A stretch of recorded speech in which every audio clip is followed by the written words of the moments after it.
Welcome to Hired Up, the podcast for next-level executives and board nominees. The fun and informative podcast with host Maureen Farmer, CEO and founder of Westgate Executive Branding and Career Consulting. Westgate is a 100% independent premier executive branding and career services firm for high-profile leaders who are serious about navigating the hidden job market to get hired up. And we especially love helping successful executives make exciting career moves that let them be leading heroes at home, not just at the office. So if any of these challenges are ahead for you, visit us at westgatecareercoaching.com. My name is Maureen Farmer, and I am the CEO and founder of Westgate Executive Branding and Career Consulting. And today it's my pleasure and honor to get to speak with Beth Ramsey. Beth is a transformational stylist. She helps men and women transform their life and business through dressing to match their business and authentic being. Beth grew up in a creative family and started sewing when she was only 5 years old. She made most of her own clothing from scratch, winning first place awards at city, state, national, and international levels. That's amazing. Mm-hmm. She won a sewing machine when she was only 17 years old. Her construction background comes in handy when fitting celebrities. She knows if an alteration is worth doing, how long it will take, and how to pin it for their tailor. Hollywood has been hiring Beth to dress their actors for camera since 1996. She has worked on many TV shows and movies, including the hit TV shows Modern Family, Beverly Hills 90210, Heroes, My Name is Earl, Hannah Montana, Judging Amy, Lopez, Married, Baby Daddy, 90210, and Bones. And the movies Can't Hardly Wait, Training Day, Masked, and Anonymous, Just Like Heaven, and Neighbors 2. Wow, that is quite the list. Beth also spent 4 years traveling the world helping entertainers look great while they performed on stage. With this lifetime worth of fabric, fashion, and style knowledge and what looks good on camera as opposed to real life, Beth is now passionate about helping entrepreneurs look their best on camera so they can get their message out to the world. So welcome, Beth. Thank you for joining me today. Thank you for having me. You make me sound so amazing. Well, you are, obviously. So look, the work that I do in my business is I help executives look good on paper. Mm-hmm. I do know what's important for executives when it comes to their value proposition, the key messaging that they need to communicate to their targeted audiences.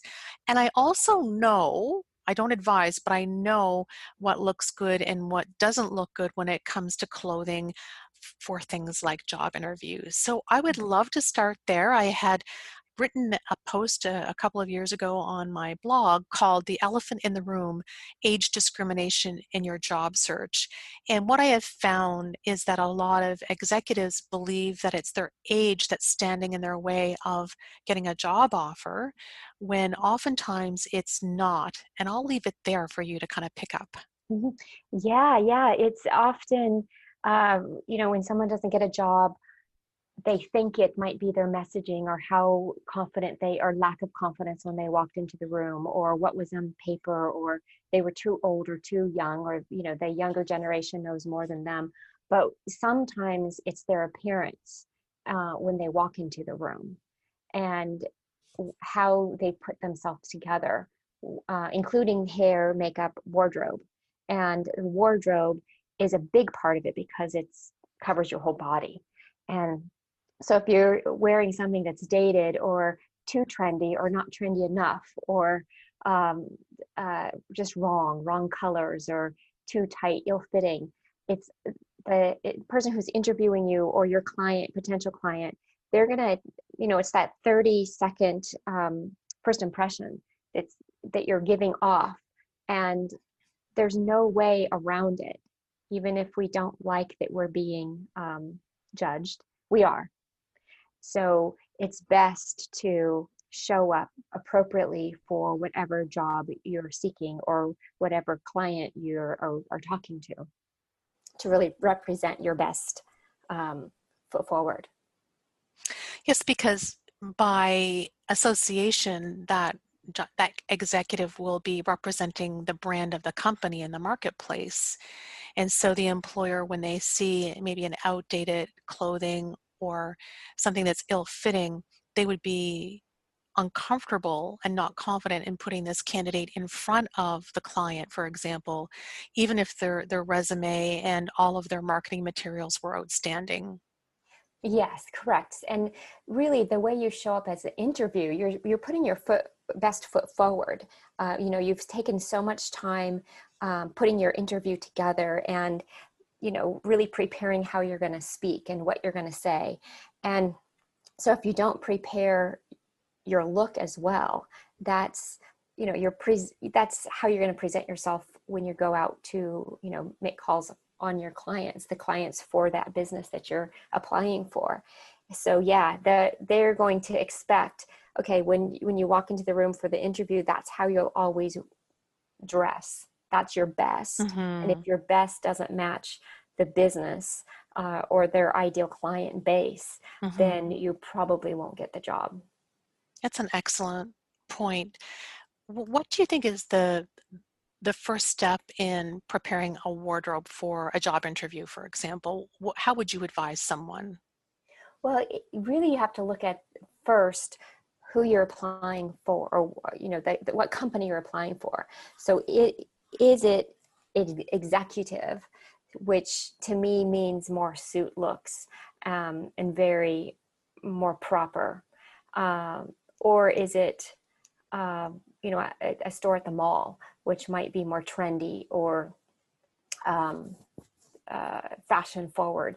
But if you're talking about executives, it's really like, let's pull out your suits that you already have. You might not want to buy, invest in a high-priced suit just for an interview, not knowing if you're going to get the job or not. So pull out your suits, look at them. Are they dated? Are they, can they slide by? And if not, if they are a bit too dated, can they be tailored to make them look more current? Oh, I never thought of the tailoring part of it. Yeah, That's a yeah. great idea. Yeah, so like in the 80s and 90s, suits were, shoulder pads, bigger shoulder pads, boxier, baggier pants, pleated pants. And if you just tailor them in, make the sleeves a bit slimmer, the body slimmer, the legs slimmer, you can alter it to make look a bit more current. But alterations are expensive, so you might just go down to J. Crew, a lower end store, maybe even Macy's, and get separates. I think you can, or Zara has suits as well. You can get pants, a whole suit for probably $150. And that might be cheaper than alterations. Right. Good point. Yeah. And you can always use a shirt or a scarf tie as personality, a little personality, depending on how executive the interview is. I would research the company and, are they bankers, financial planners, or is it a little more fun, or a little more, I don't know how to say it, a little more relaxed, maybe, or casual? Relaxed. Exactly. So if it's a little more casual, maybe you can show a little more personality in your ensemble, rather than a French cuffs and a tie with, maybe you don't have to wear a tie, but really, you're interviewing for the job you want, not the job that they're offering you. But if you ultimately want to climb the ladder in that company, you might want to dress for that ultimate job, because they'll remember that. Sure. So dress up versus dress neutral. Yes, it's always better to dress up.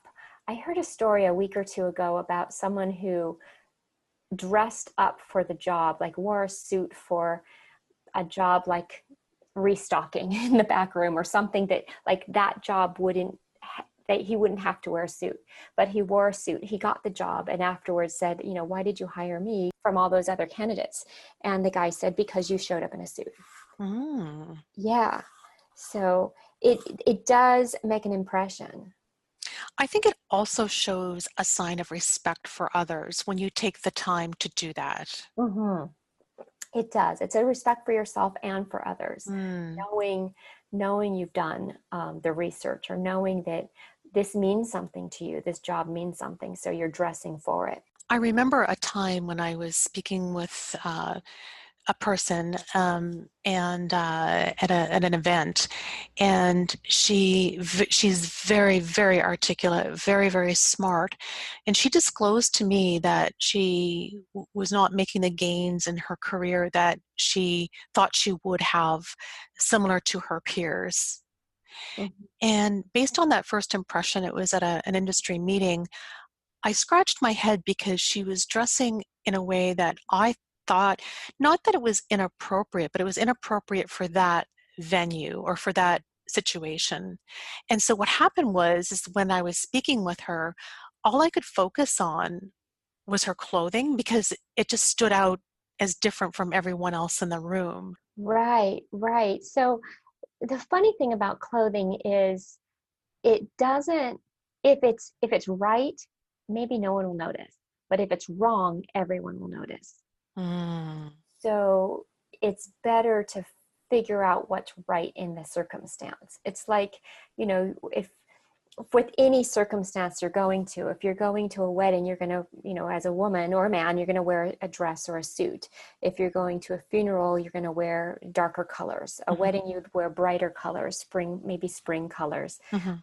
If you're going to church, you would, you know, be more conservative. If you were going to have a drink with friends, maybe you would be less conservative. So it's all taking all of that into consideration and dressing for the circumstance, or the event you're going to, um, whether it's an interview or the job, or going shopping or going hiking or going camping. All of that Mhm. requires a different look, or Mhm. a different, I not necessarily a uniform, but a different look, different clothing. So if you were wearing a tuxedo to hike, people would notice and look at you.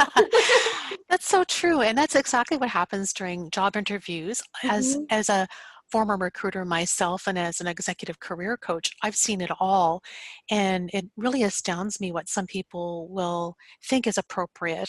And even though a suit is appropriate, a suit from 1982 is not appropriate today because, to your point, if all people can see is the suit or your clothing, it takes away from the intimacy and the relationship building of that particular conversation. Right, right. Hmm. And it's all about influence in the positive way, not in a manipulative way, but in a positive way, building relationships. And at the end of the day, the person who's interviewing the candidate wants to know, can I trust this person with my brand? Hmm. And what a lot of people don't always think about in the interview scenario is that this is the company's due diligence process. This is how they're mitigating risk by ensuring that the person they bring into the organization is appropriate and has a good reputation, has their own good, solid personal brand. So even though a person can look outstanding on paper and outstanding, in a digital world out there. Maybe they are a speaker, maybe they're an author, maybe they're both, maybe they're an industry leader. I'm going to be talking to a gentleman next week who was on Bay Street in Toronto. So Bay Street is like the Wall Street of Toronto. We have Hmm. that's where the stock exchanges are, and where a lot of the financial organizations are in Canada. And he was meeting with the CEO of a very big company, and he was shocked to see a 90s style suit worn by this very well-known CEO. Hmm. And so I guess if you're not aware of it, then you might not know that you need to do so. I think it's one thing to know, okay, if I'm going hiking, I need hiking shoes, but not feeling the same way about an interview. Yes, I wear a suit to an interview, but it needs to be, a current suit. Right. It's all like, and some people who are interviewing you might not know what's current and what's not, but they'll know What stands out? this. Yeah, they'll know what is this decade. You know, they'll know. Yeah, they'll know what stands out, and if it's completely wrong, they will know. So just like that CEO is, some people, that was his. It's like Mark Zuckerberg always wearing hoodies. We know that. Does it look professional? No, but it is what it is. It's his brand. It's what he's doing. So when he first started being seen, he probably got, people probably noticed and talked about it. But now it's just him, But it's always better to dress up, for the part, because then if you don't get the job, It wasn't that. it's not that. At least you know that it's not that. Then you can work on your presentation or your speaking skills or your resume or Right. that part of it. But clothing is such an easy thing. It's not like you have to go to school for 5 years to get a degree. You can go down to the local store and have the sales clerk help you. If you don't have access to someone like me, you can just go down and they can help you. Yeah. Mm-hmm. That's an excellent point. I've got a couple of questions here. One that come top of mind, and one is I was working with a gentleman. He was a pharmaceutical executive, and of course, during COVID-19, this is being recorded rather, in September of 2020, and COVID is, we're just on the heels of the first wave, as they say, and so all of his interviews for the company that he was hired by were all done over Zoom. Uh-huh.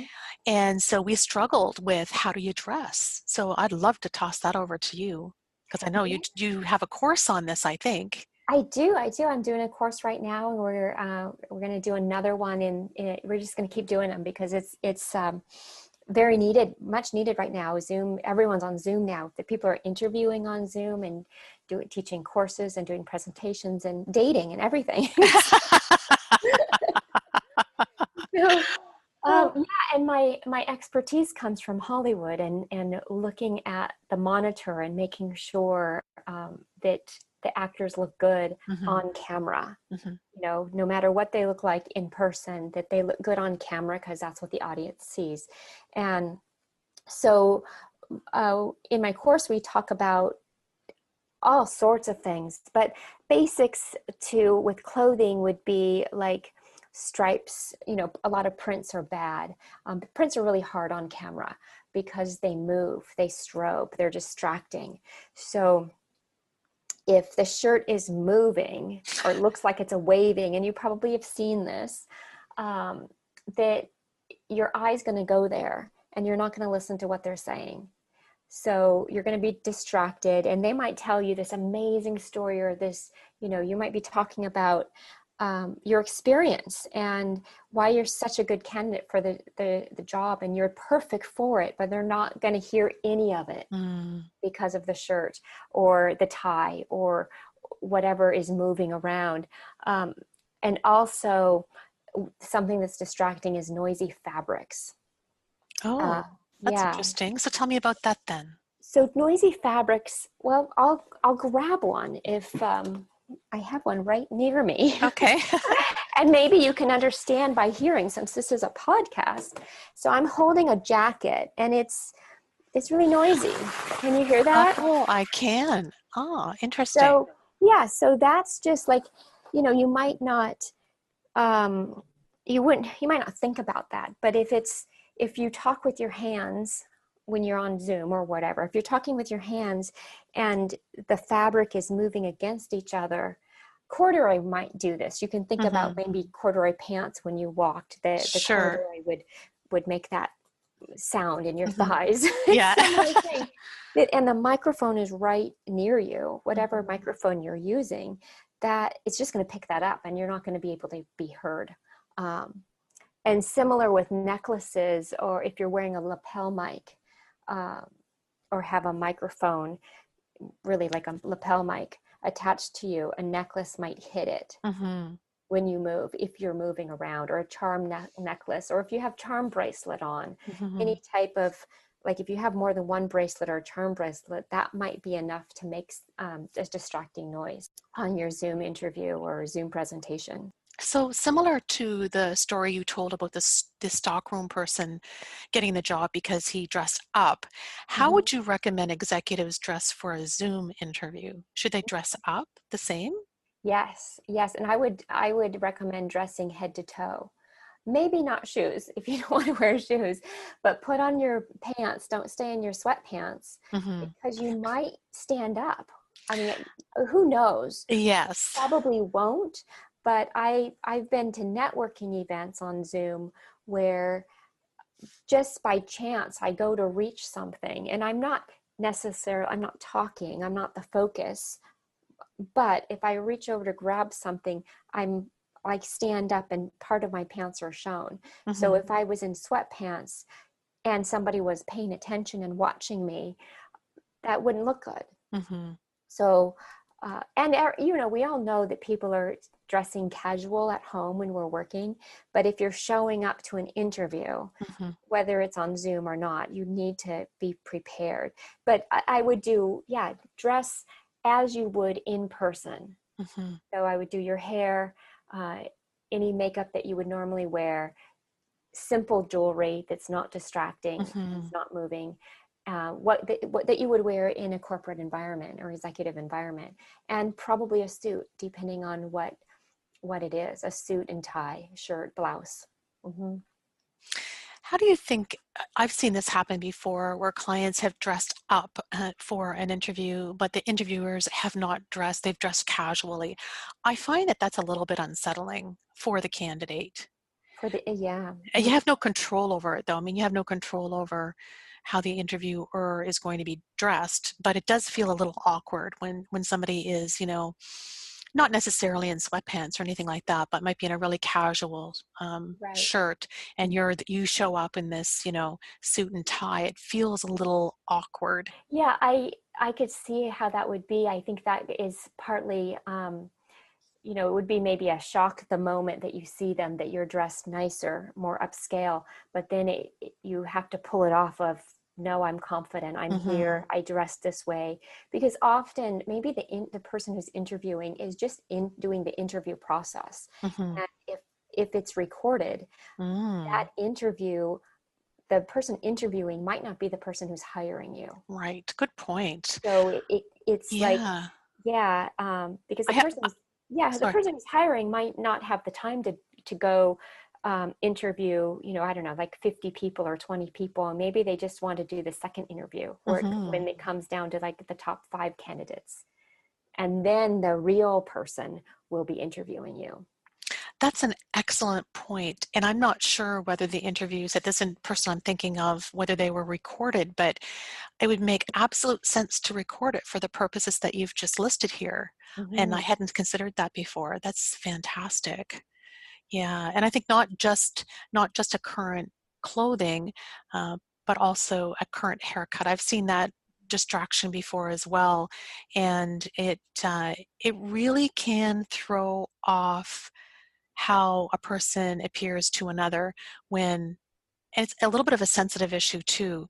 I mean, it's difficult to give people that feedback, and when they work with us, if they need that feedback, then they will get that feedback from us. So I don't know how you approach that with your clients. You're probably, after having worked in Hollywood and worked with all of the individuals that you've worked with, you're probably pretty good at giving that kind of feedback. Yeah, well, usually, I work mostly on TV shows and movies where the actors are playing a character. Right. So we are all in a collaborative situation where we're dressing the actor to be a character. So the hair and makeup department is doing their hair and makeup for the character, and we're doing, dressing them for the character. So in this situation, it would be like us dressing, you for your executive interview. And we would, the hair department would do the hair, and we would just make it do that. The last show I was on, we did it was a high school, and all the kids were graduating, and they were doing interviews to get into the college that they wanted. And we dressed them in suits. And they were, Mm-hmm. playing, high school seniors, 18-year-olds, and they were all wearing their version of a suit, and it was all suits and Mm-hmm. ties. But yeah, we would, and you don't have to spend a lot of money to do any of this either. Like, you can go to Supercuts and get, or that equivalent of a walk-in hair salon like Mm-hmm. that, and Mm-hmm. pay, you know, 20 to 30, $40 Mm-hmm. to get your hair done. Mm-hmm. Uh, and maybe a little bit more if you want it styled, if you do it the morning of your interview. Mm-hmm. And if you don't know how to do your makeup, you can go to you could go down to the mall and get your makeup done, or just watch tutorials on YouTube. But most women kind of know how to do it. Um, but there's colors involved that make it Mm-hmm. better, Mm-hmm. and then we can really go into lighting and camera angles for your Zoom Mm. interview as well, so you're lit well. Right. Mhm. This sounds like another interview. Yeah. Well, I teach all of that in my course too, of, Yes. all of it. It's like we do all of it. And I partner with my friend who does hair and makeup. So she teaches that, and I teach the wardrobe, and then we're also teaching, touching a little bit on lighting. It's not our Mm-hmm. specialty, but because we've both have about 25 to 30 years individually in Hollywood, we know what looks right on camera, what's distracting, and what's not. So this feels like a natural segue into you and your business. I'd love for you to talk a little bit about your business and about your course, and how anyone who wants to can reach out and directly to potentially work with you. Okay, so well, first, I guess I'll talk about the course because that's what I was talking about. So it's like a 4-week course, and we do like a week on backgrounds and set design of like what's going to be in the Zoom frame, and paying attention to everything of like what you see, like especially with an interview, you don't want to shoot it in your bedroom with the messy bed behind you, or the Mm-hmm. messy desk, even the messy office, because that's what your interviewer will see and notice. Oh, they're messy, they don't take care of their home, so they're not going to take care of their office, they're going to be Mm-hmm. they're messy. So Mm-hmm. just making sure that what's in the frame is seen. And then we touch on lighting and camera angles, and I do a whole 2-hour class on what to wear and what not to wear on camera. And Laura does a whole actually it was 3 hours on hair and makeup. So Wow. it's very extensive. And we and then individually, my business is helping entrepreneurs look good basically on camera or on stage, which now is your stage is pretty much on camera, and really matching your personality to what your business is through clothing, and Mm-hmm. helping you gain confidence, which basically I'm doing exactly what I did in Hollywood. I created a character. Or so I'm creating your character, or you telling me who you are, what your job is, what your home life is, who are you, and let's create your character through your clothing. So when people see you, they know who you are. So when you walk through the door for the interview, they know that you're going to get the job done. You're a go-getter. You're going to close clients. You're going to sell. You're going to be the best seller, whatever the job is. Mm-hmm. And then when you go home, we can do outfits for that as well. So I really help people get rid of what they don't need anymore. A lot of us hold on to clothes that are memories from the past, or more so women do this, but we hold on to those clothes that the outfit that we bought when we were on vacation, or the outfit that we wore on the first date with our husband or our wife, or some Mm-hmm. those emotional pieces that we don't wear anymore, but they're holding us back into the past. So if you really want to be successful in this new career move into a new job market, if you get rid of those clothes, it allows the energy to flow in your life, in your closet, in your world, and to bring in all those new experiences. And not necessarily to bring in new clothes, but to bring in life experiences, more finances, more relationships, better home life, spirituality, all areas of your life improve by cleaning up your wardrobe. Well, it sounds like you're very passionate about this. I'm absolutely intrigued. I'll be looking into the course, and I can't wait to have an opportunity to learn more about what you do. And I know that anyone listening to this recording today is going to take away a lot more than they likely thought they were. Thank you. Because I know I have too. So, so why don't you tell us a little bit about how we can get in touch with you before we sign off for today? All right. So my website is transformationalstyles.com. It's plural, transformationalstyles with an S.com. And my email is my name, marybeth@transformationalstyles.com. Excellent. Transformationalstyles.com. marybeth@transformationalstyles.com. Correct. Wonderful. Well, thank you so much for your time. It's been an absolute pleasure, and I look forward to catching up with you, probably on LinkedIn. Yes, I'm very active on LinkedIn as well. So yes, thank you. Thanks for listening to Hired Up with Maureen Farmer. If you enjoyed the show today, please tell a friend and write a review for us. Do you struggle to find words for emails, phone calls, and job applications for your C-level job search?